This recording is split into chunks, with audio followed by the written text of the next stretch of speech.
போன வருஷத்துல நான் பிச்சைக்காரனா இருந்திருக்கேன்னு அந்த ஒரு குற்ற உணர்வு உனக்கு ஒன்று குறுகி போயிடும். அப்போ இந்த ரெண்டு விஷயமே உன் மாயையிலேருந்து நாங்கள் மறைச்சி வச்சுருக்கோம். ஆனால் போன ஜென்மத்தில் செய்த கர்மானால நீ இவ்வளவு இவ்வளவு கஷ்டங்களை அணிவிக்க வேண்டிய நிலைமை வந்துச்சு.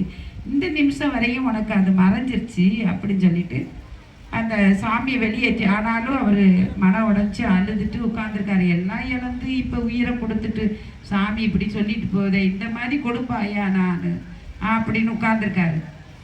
அப்போ அந்த ஊர் தர்மகிரத்தை வந்து ஒருத்தர் முட்டி இவரை கூட்டுவாங்க, அந்த சாமியை கூட்டுவாங்கன்னு சொல்லிட்டு இருக்காரு. ஐயா, அந்த ஊர் தலைவர் வந்து உயிர் போகிற நிலைமையில் இருக்குது, தயவு செய்து நீங்கள் ஓடி வாங்கல, கொஞ்சம் பார்த்துட்டு போங்க, உங்களை தான் கூப்பிட்றாரு, உங்கள் நினைப்பு தான் இருக்குது அப்படின்னு. இதே மாதிரி தான் ஒவ்வொரு மனிதருக்குள்ளேயும் யார் உறவும் வந்து நம்மளை கை கொடுப்பாங்கன்னு தெரியாது. ஆனால் மனிதனுக்கு முக்கியத்துவம் கொடுக்கணும்.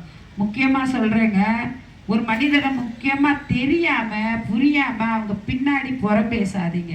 புறம் பேசுனா அது உங்களுக்கே தான். உங்களை பற்றி உயர்வாக நினச்சிட்டு இருப்போம் நம்ம. சரி, அவர் நல்லவங்க, நல்ல அவருன்னு எதுவும் தீர விசாரிக்காமல் பின்னாடி புறம் பேசாதீங்க. அதுவும் ஆன்மீகத்தில் இருந்தவங்க முக்கியமாக பேசக்கூடாது. நேரம் கேளுங்க, நேரம் வச்சு பேசுங்க, யார் என்ன தப்பு செஞ்சான்னு கேளுங்க. இந்த புறம் பேசுறதுனால நம்ம கஷ்டத்தை நம்ம குட்டைக்கு எடுத்துட்டு வர்ற மாதிரி. அப்படி இவர் அழுதுட்டு இருக்காரு. அழுதுட்டு இருக்கும்போது அந்த இவர் கூட்டு வந்தாருன்னா, அப்போ சரி நம்ம போய் பார்ப்போம் அப்படின்னு சொல்லிட்டு அந்த தலைவரை போய் பார்க்க போறாரு. அந்த தலைவர் என்ன சொல்றாரு, என்னுடைய கோயில், இந்த சொத்து, என் மக அவளை கை விட்டுறாருன்னு அந்த மகளை கைப்பிடிச்சு கொடுத்துட்டு இறந்துறாரு.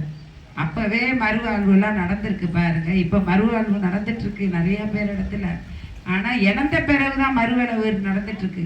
உயிரோட வச்சுக்கிட்டு கணவருக்கோ உயிரோட வச்சுட்டு மனைவிக்கோ தயவு செய்து யாரும் துரோகம் பண்ணாதீங்க.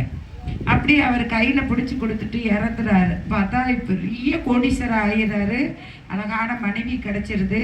அந்த காசை வச்சுட்டு தர்மம் பண்ணுறாரு, எல்லாருக்கும் தர்மம் பண்ணுறாரு.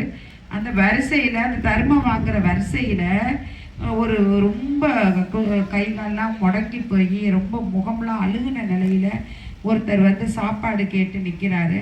அள்ளி கொடுக்கும்போது பார்க்குறாரு, அந்த ஏளனம் பண்ண அந்த ஃப்ரெண்டு அந்த எப்படி சொன்னார், உனக்கு சாமியை எப்படி நீ கும்பிட்ற, உனக்கு என்ன தெய்வம் இருக்குது அப்படின்னு, நான் எனக்கு எல்லாமே கிடைச்சிருச்சுன்னு சொன்னார்ல, அவர் வந்து சாப விடுறாரு. இப்படி நான் உனக்கு சாப விட்டேனே, என் நிலைமையை பார்த்தியா எப்படி ஆகிருச்சுன்னு. அவர் இது எல்லாம் அவர் திட்டுனது வைக்கினதை எல்லாம் தூக்கி போட்டுட்டு அவர் அரவணைச்சி சாப்பாடு எடுத்து ஊட்டி அவருடைய ஆசிரமத்திலேயே அவருக்கு இடம் கொடுக்குறாரு. அதுதான் சொல்கிறது, நான் இன்னைக்கு பெரிய ஆளாக இருப்பேன்னு ஏளனம் பண்ணாலோ, நான் சிறிய ஆளாக இருப்பேன்னு நம்ம நினச்சாலோ, இன்னைக்கு சிறு துன்பும் பெரிய மரமாகலாம், பெரிய மரமும் அடியோடு போகலாம். இது எல்லாமே இறைவனுடைய அடியில் இருக்குது. அதனால் எக்கார்ந்து கொண்டு நம்மளை ஒருபோதும் இறைவன் வந்து கைவிட மாட்டான். இதில் இருக்கிற அத்தனை பேரும் ஒவ்வொரு கஷ்டத்தில் தான் இருப்பீங்க. ஆனால் அந்த கஷ்டங்களுக்கு திருவண்ணாமலை அடியில் வந்து நம்ம உட்காந்துருக்கோம் பாருங்க.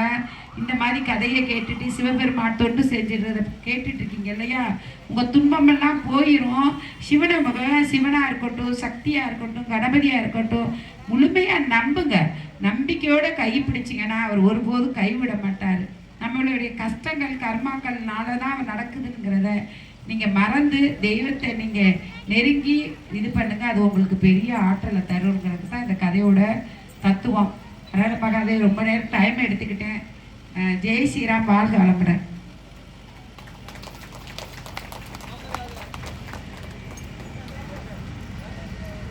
நிறைய கருத்துக்களை மிக அழகாக கூறின அம்மா அவர்களுக்கு என்னுடைய வாழ்த்துக்கள், வணக்கங்கள். ஆத்மாவோட பேசுறதுனால ஆத்ம சித்த லட்சுமி அம்மா அவர்கள் இந்து மக்கள் தலைவர் அவையா அர்ஜுன் சம்பத்தையா வந்திருக்கிறாங்க. ஒரு பலத்தை வரவேற்பு கொடுப்போம். மேலே வசிக்க சொல்ல, ஐயா மேலே வசிக்க சொல்ல, நல்ல பாடல் வரியோட போடுங்க, பாடல் வரியோட போடுங்க.